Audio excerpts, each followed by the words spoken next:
Olá! No episódio de hoje da série A Sabedoria Universal, a história do homem através da biografia, o nosso personagem será a viúva de Windsor, gravado ao vivo direto da Academia Lato Sensu do Instituto de Capuí Filmes. E eu sou o Jonas Luiz da Silva, vírgula de Capuí. Vitória foi simplesmente a rainha da Inglaterra, imperatriz das Índias e uma avó simples e cuidadosa que se preocupava com as doenças dos vivos e recordava os aniversários dos mortos. Aos seus olhos, os reinos da Europa eram meras propriedades de seus familiares. Aparentada e com as casas reais da Alemanha, Grécia, Romênia, Suécia, Dinamarca, Noruega e Bélgica, fazia pouca distinção entre as suas ligações pessoais com os monarcas e as relações da Grã-Bretanha com as potências estrangeiras. Em 1899 tinha então 80 anos e continuava a ser, acima de tudo, uma mulher no seu conceito. A história de sua época fundia-se com a sua própria vida.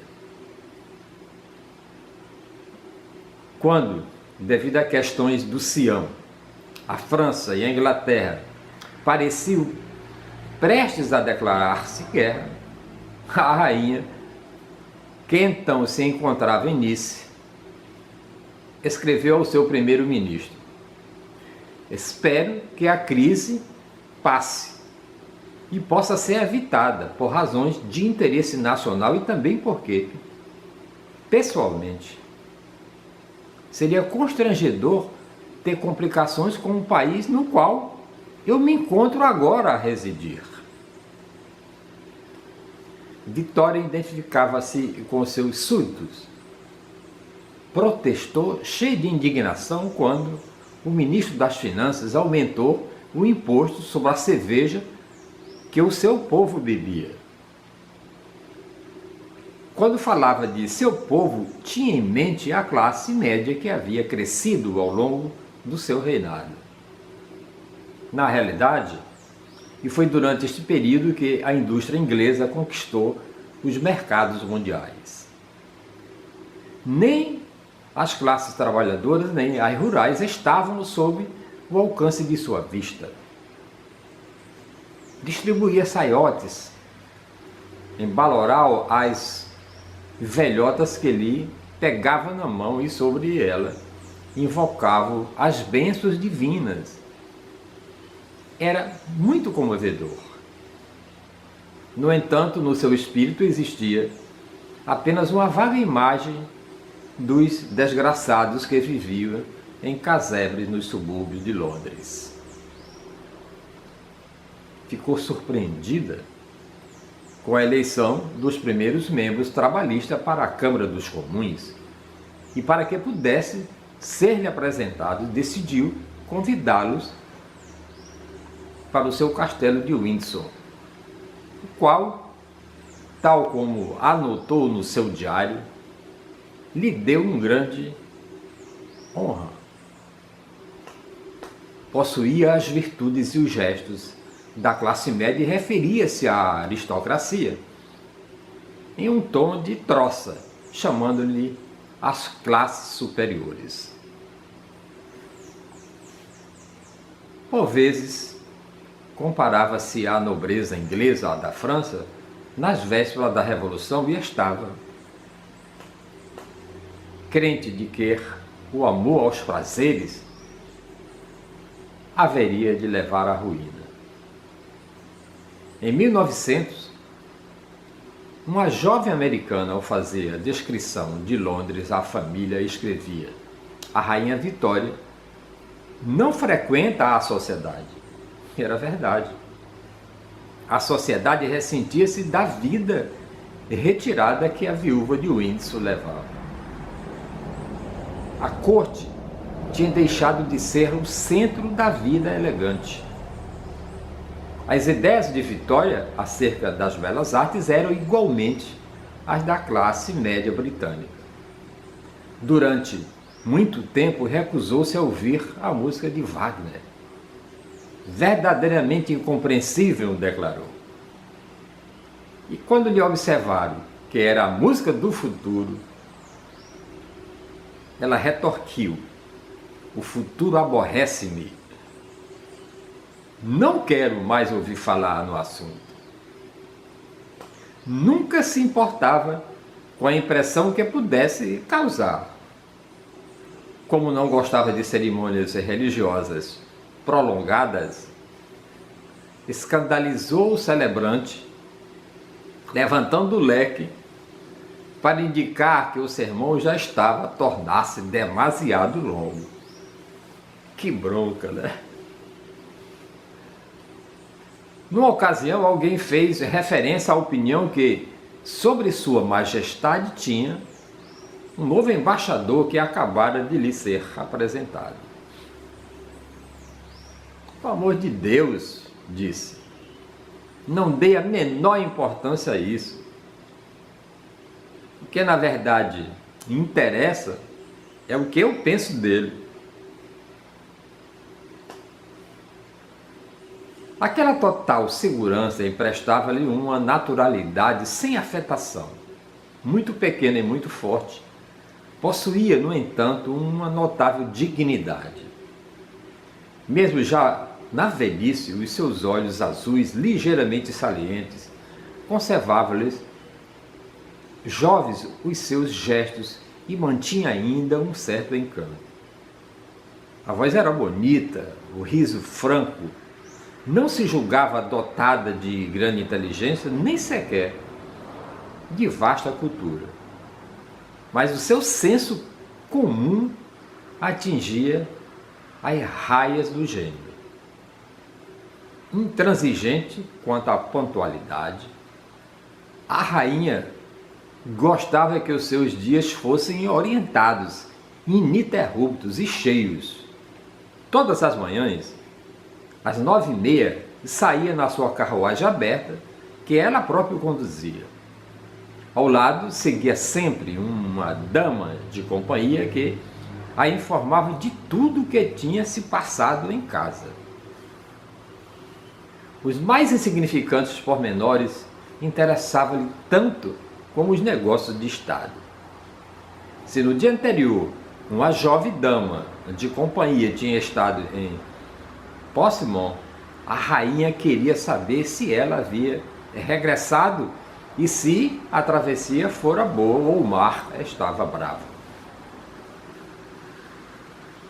Parava à porta de algumas casas para se informar sobre o estado dos doentes.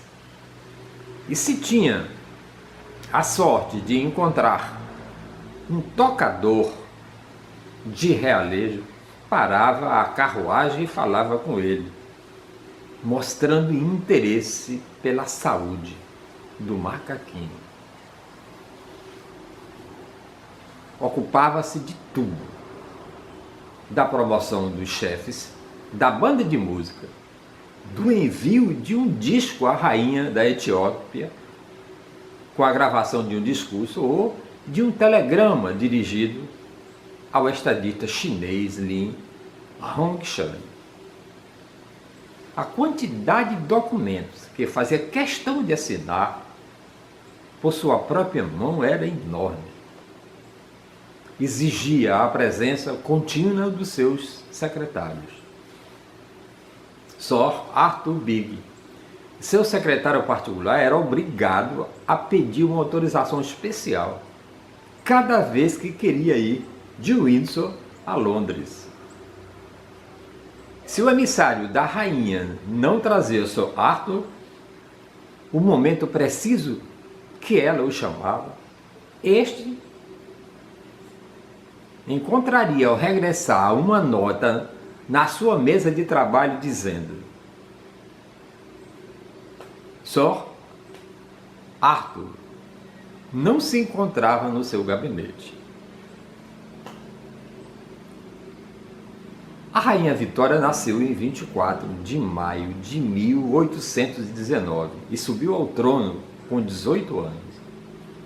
Reinou mais tempo do que qualquer outro soberano europeu.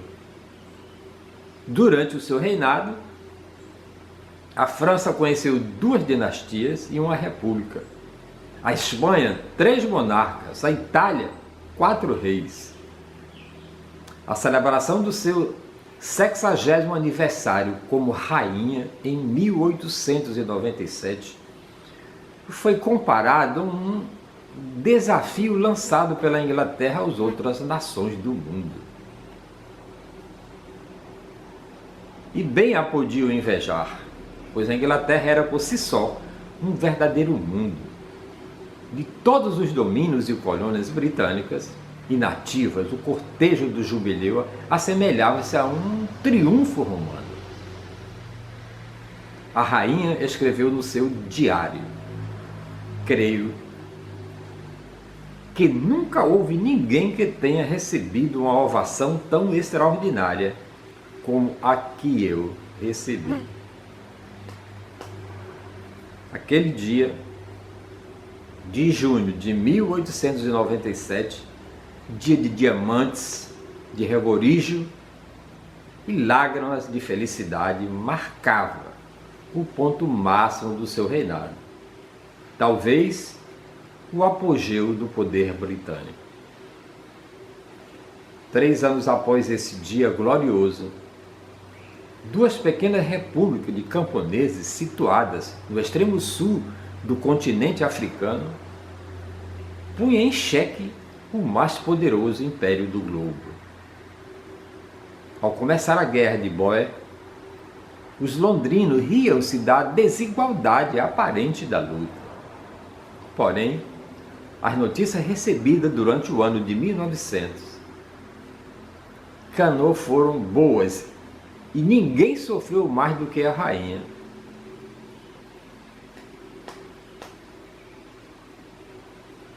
Era infatigável, descrevia a generais e soldados, despedia-se dos regimentos que partiam para a frente e visitavam os feridos nos hospitais.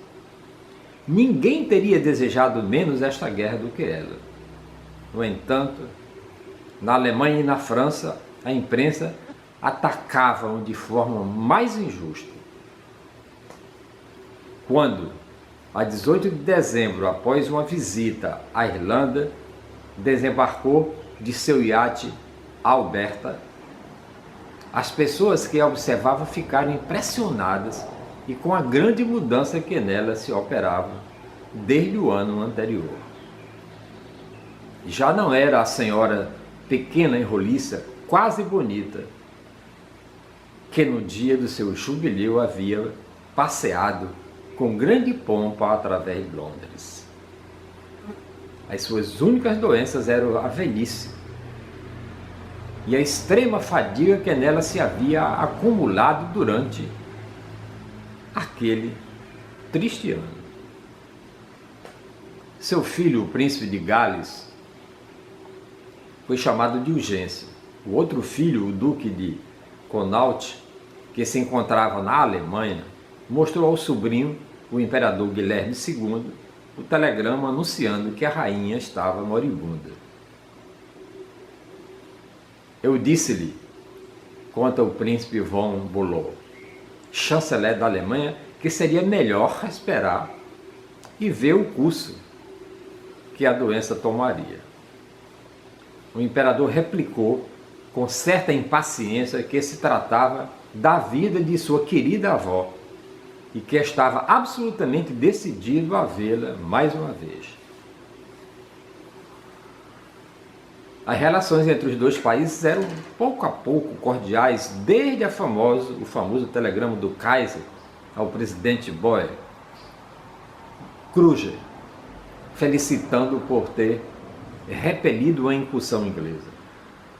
Porém, a 22 de janeiro de 1901, o imperador da Alemanha e o príncipe de Gales pisaram lado a lado o solo inglês.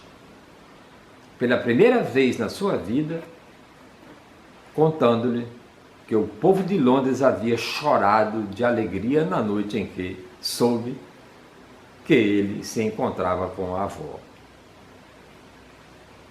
Quando Vitória faleceu, na sua residência na ilha de Wight, toda a Inglaterra se vestiu de luto.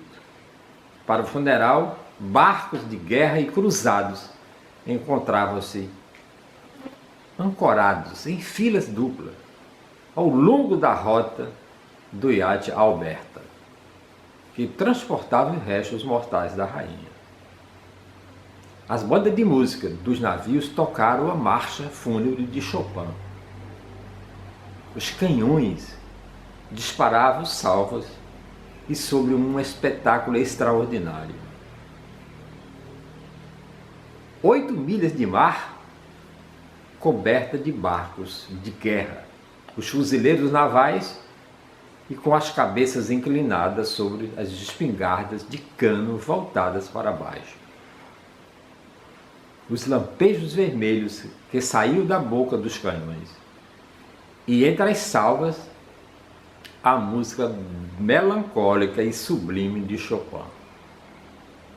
Seu filho, o novo monarca, quando subiu a bordo do iate real e encontrou a bandeira a meia haste, perguntou ao comandante o que significava aquilo. Senhor, a rainha morreu, respondeu o oficial. Mas o rei está vivo, replicou Eduardo VII, e mandou içar a bandeira. O pano caía assim sobre um século de história. A vida da capital retomou seu curso. Um jovem oficial chamado Winston Churchill, almoçando com o velho político Sir William Hancock, perguntou-lhe: o que irá acontecer agora? Meu caro Winston, respondeu-lhe Sir William, a experiência da minha vida longa ensinou-me que nunca acontece nada. Efetivamente, durante os últimos 60 anos, nada havia acontecido. A rainha tinha reinado, assinado, amado e envelhecido. O império havia se tornado mais poderoso e mais unido. A riqueza da Inglaterra tornava-se cada vez maior. A população havia duplicado. E, de repente, em poucos meses, tudo se modificou. A rainha morrera em janeiro de 1901 e um novo piloto tinha tomado o leme. Os fazendeiros africanos desafiavam o império. Muitas famílias inglesas recebiam cartas da frente de batalha. Não há sinais de que isto termine. Longe disso. E assim, um país inteiro formulava com ansiedade a pergunta do jovem Winston Churchill: o que irá acontecer agora?